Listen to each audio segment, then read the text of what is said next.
Ibaratkan disamakan seperti seorang tawanan, karena perempuan yang sudah bersuami,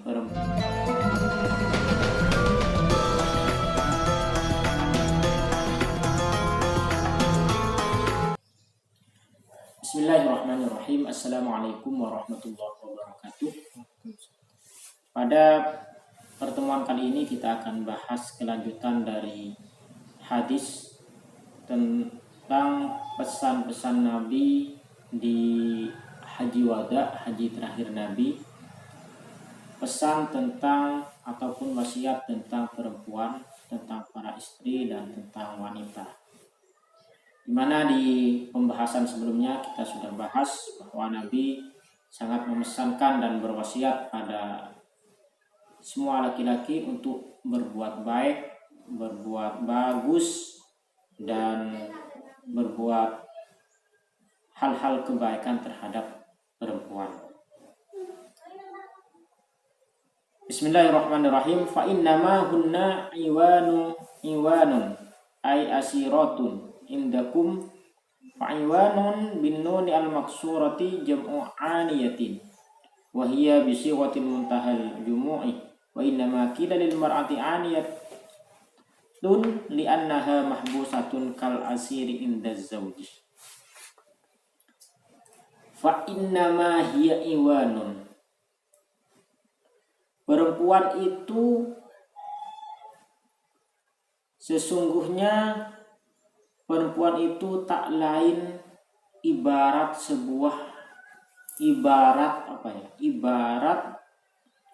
tawanan. Ibarat tawanan ay asirotun, yakni tawanan, indakum, di sisi kalian semua para laki-laki. Jadi di sini diibaratkan bahwa perempuan itu adalah tawanan. Tawanan yang diboyong. Jadi kalau zaman dulu itu kan kalau habis peperangan, maka perempuan-perempuan itu akan menjadi tawanan. Jadi diibaratkan seperti itu. Diibaratkan tawanan indakum. Jadi harus dijaga dengan baik. Bukan malah dibunuh atau disiksa. Tapi di atas sudah ditekankan bahwa kita harus berbuat baik, berbuat halus, berbuat sebaik mungkin dalam menggauli ataupun berhubungan, berinteraksi dengan perempuan. Nah, karena seorang perempuan itu diibaratkan sebagai tawanan, maka kita harus menjamin semuanya, makanannya, pakaiannya, dan tetap perlakukan dengan baik. Fa'iwanun bin nunil maksurati.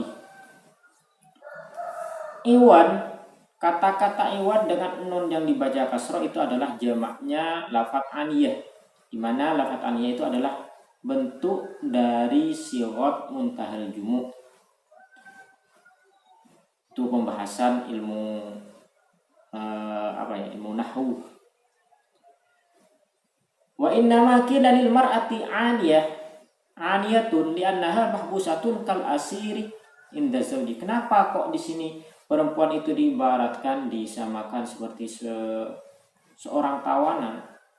Karena perempuan yang sudah bersuami, perempuan yang sudah menikah dengan seorang laki-laki itu mahbusah, seolah-olah dia sudah tidak bebas lagi, ya tentu, karena dia sudah ada ikatan dengan seorang laki-laki dalam ikatan pernikahan. Jadi dia sudah tidak sebebas seperti sewaktu dia masih sebelum menikah atau sebelum mempunyai suami. Jadi dia seakan-akan itu mahbusah, ditawan, seakan-akan seperti tawanan kal asiri inda zawji, di sisi suami. Seperti itu. Dalam agama Islam itu diajarkan agar kita selalu berbuat baik pada siapa saja, bukan hanya pada manusia, tapi pada hewan pun itu kita dianjurkan dan diajarkan untuk berbuat baik, apalagi sesama manusia.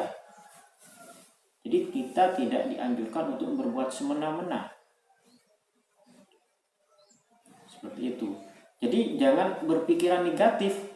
Meskipun di sini diibaratkan sebuah tawanan, bukan berarti akan dianiaya, tapi akan dijaga. Ya, akan dijaga, dijamin makanannya, pakaiannya, tempat tinggalnya. Jadi itu harus dijamin oleh seorang suami.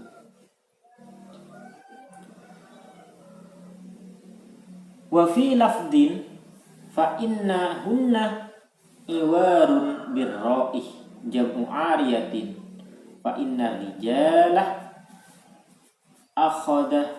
akhaduhunna bi amanatillah.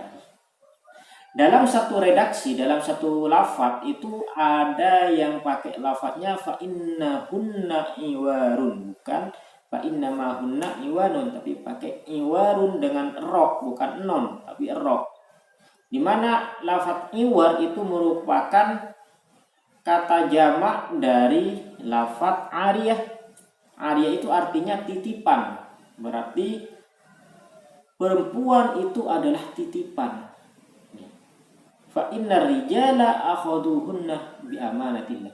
Karena dengan mengucapkan ijab qabul, ya, ijab qabul akad nikah, berarti seorang laki-laki itu sudah mengambil seorang perempuan sebagai titipan dari Allah Subhanahu wa ta'ala. Gimana layaknya titipan, maka harus dijaga dengan betul, ditaruh di tempat yang baik dan layak. Namanya juga titipan. Dan itu adalah, perempuan itu adalah titipan dari Allah yang harus kita jaga. Itulah indahnya ajaran agama Islam. Mungkin itu aja penggalan dari pesan-pesan Nabi di Haji Wada, dan kita akan masih lanjut keterangannya di pertemuan berikutnya. Wallahu a'lam bishawab. Bila ada yang benar fahuwa minallah, kalau ada yang salah fa min nafsi. Wassalamualaikum warahmatullahi wabarakatuh.